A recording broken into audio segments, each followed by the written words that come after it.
Okay, thank you. Thank you. Good evening, everyone in the UK and everyone, good afternoon, and everyone here in the United States.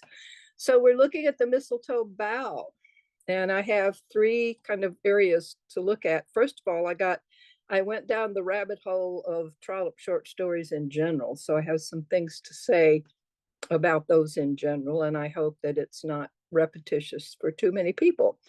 And the second thing I have to say is a few things about the story itself, the mistletoe bough. And then I have the third thing is a bit on what I call a macabre coincidence.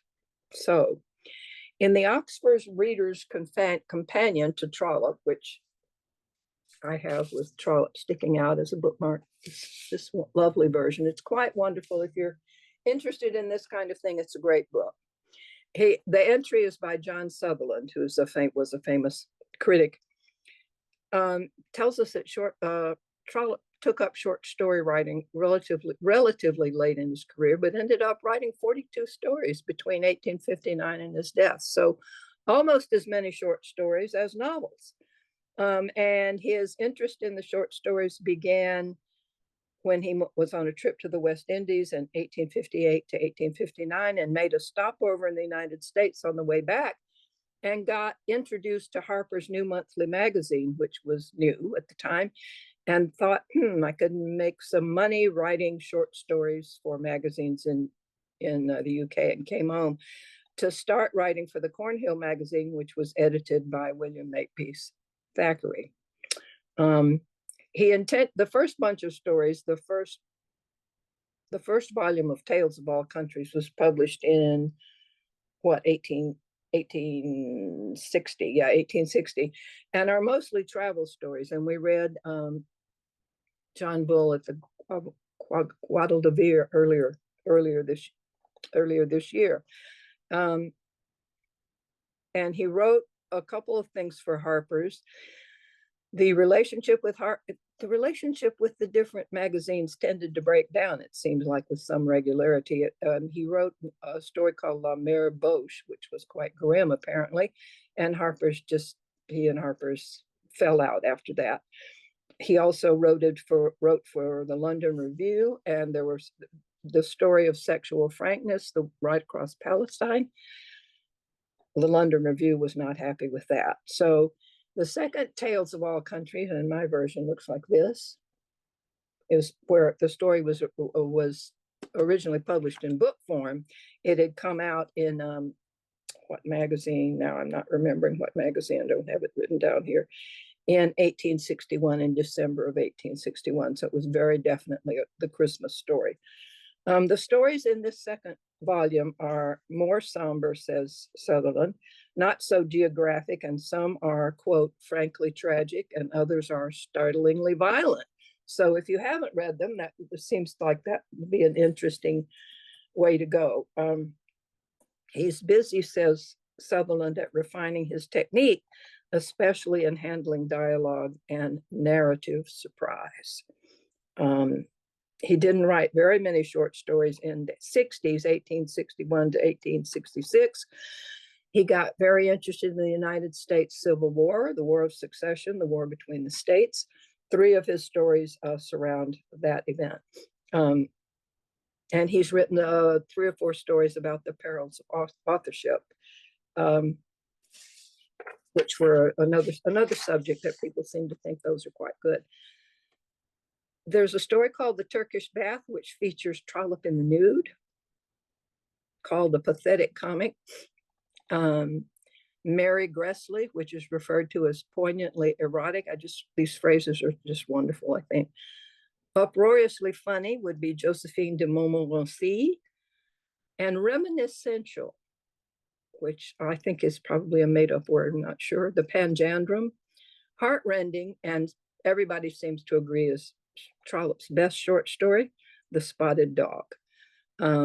And between 1870 and his death in 1882, another book of short stories came out titled Why Frau Frohman Raised Her Prices, with that being the main story in that book.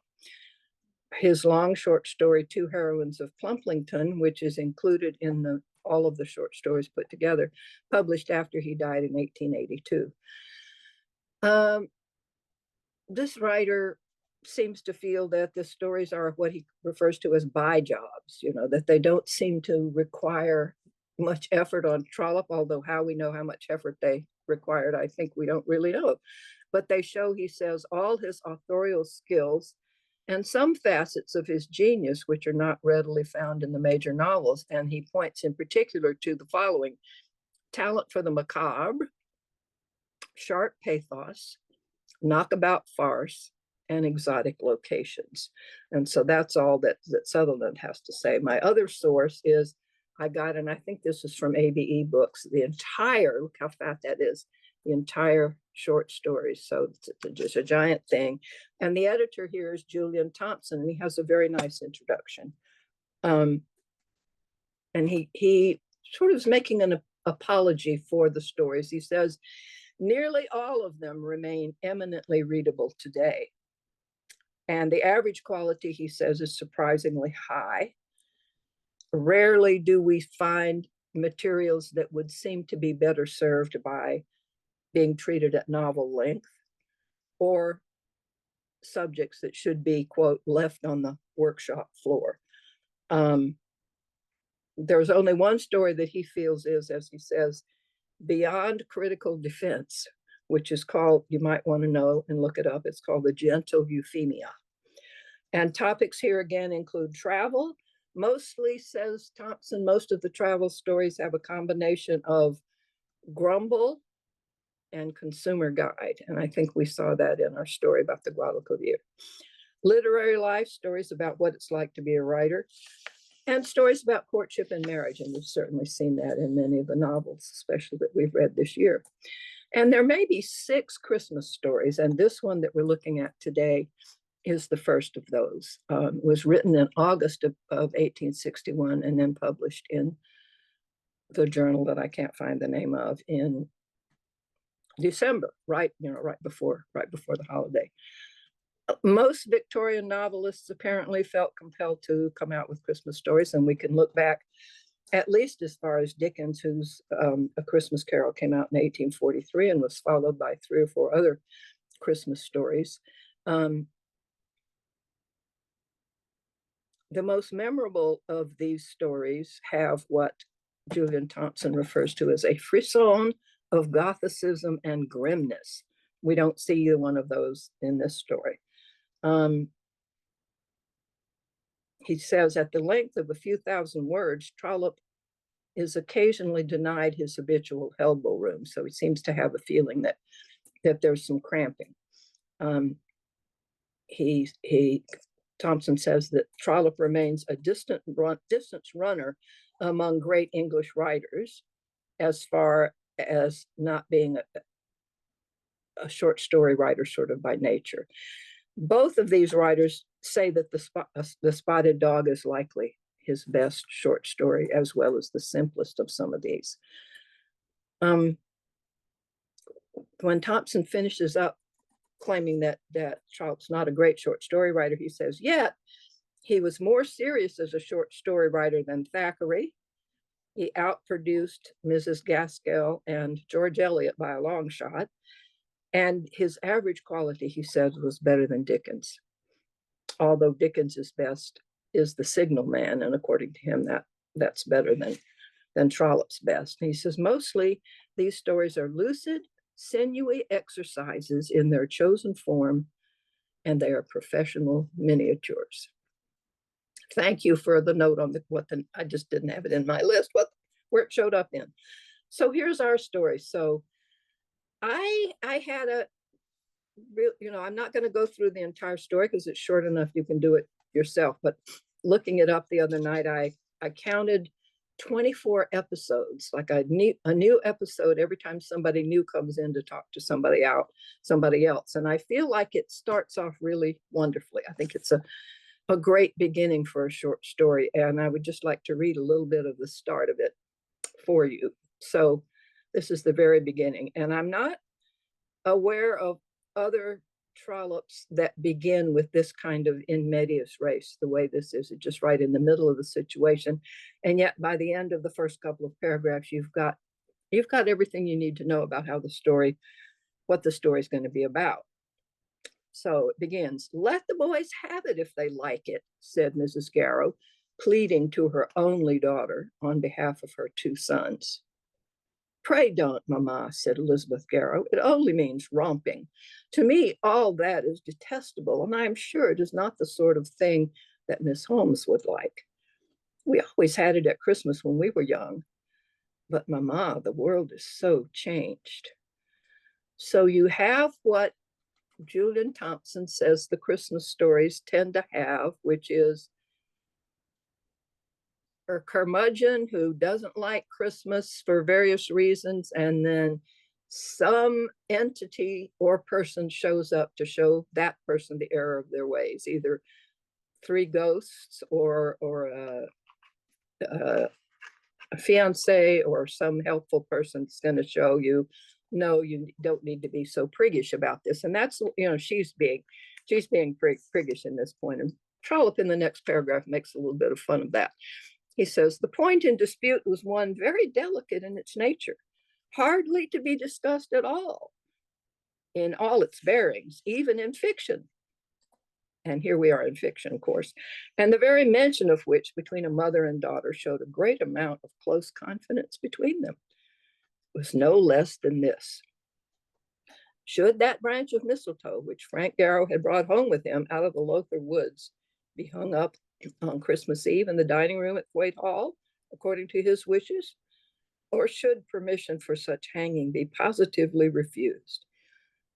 It was clearly a thing not to be done after such a discussion, and therefore the decision given by Mrs. Garrow was against it. The end. Okay, so we've got the situation. We know sort of what the characters are, and in the very next scene, the two brothers make a lot of fun of the daughter Elizabeth and hurt her feelings. So we see her as being sort of a person that we can have some hope for because she's hurt by their making fun of her.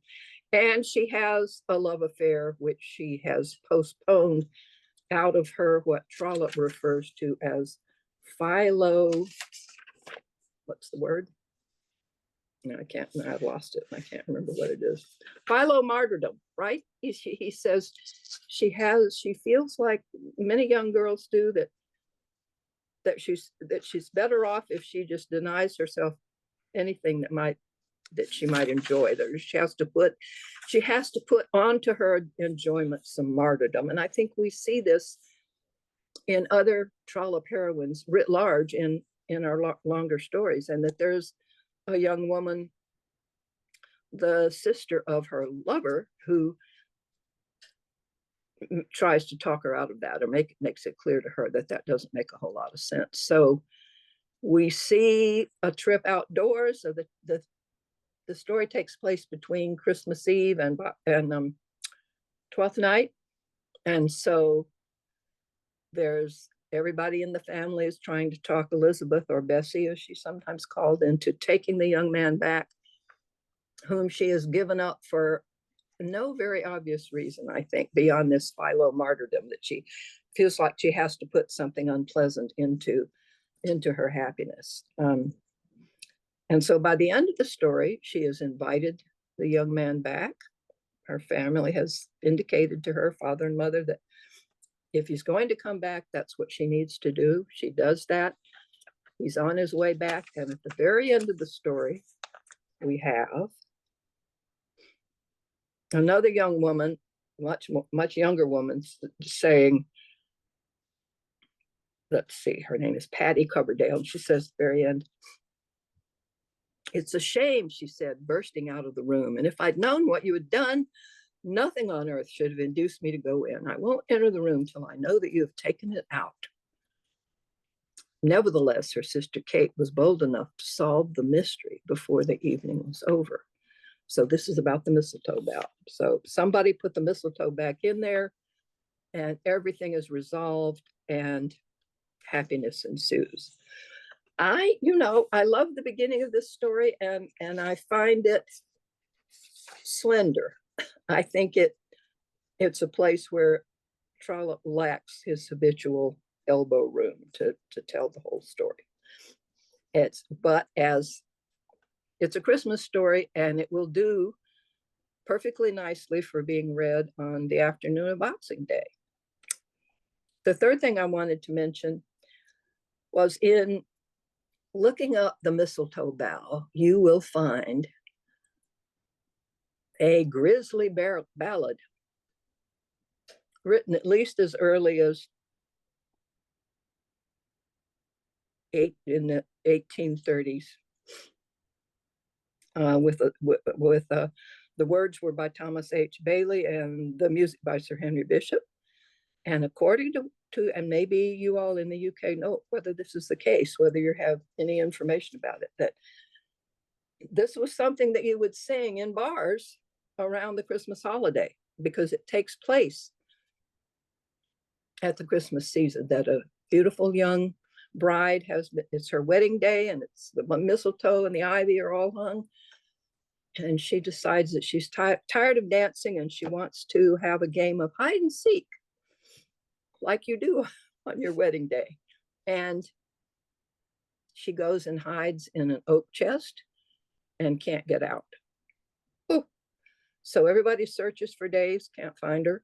Years later, somebody finally opens this chest, and there her corpse is. So this is not exactly standard Christmas fare. So maybe it's intended as a sort of an antidote to the sweetness of Christmas sometimes. And so I'm interested to hear whether people are aware of that. The question is whether Trollope knew this version. I like to feel that he did. I have no evidence, but I feel like it would be a great joke if Trollope thought that everybody would look at the story on the stand and it says the Mistletoe Bough, and they buy it thinking, oh, fabulous, I'm going to get something about this grisly tale, and then have it turn out to be something completely different. There's a wonderful silent movie from 1904 about this Mistletoe Bough, and it's about 5 minutes long, very much fun to look at. And there are several short stories that refer to the same incident, one of them by Henry James called The Romance of Certain Old Clothes, written in 1868.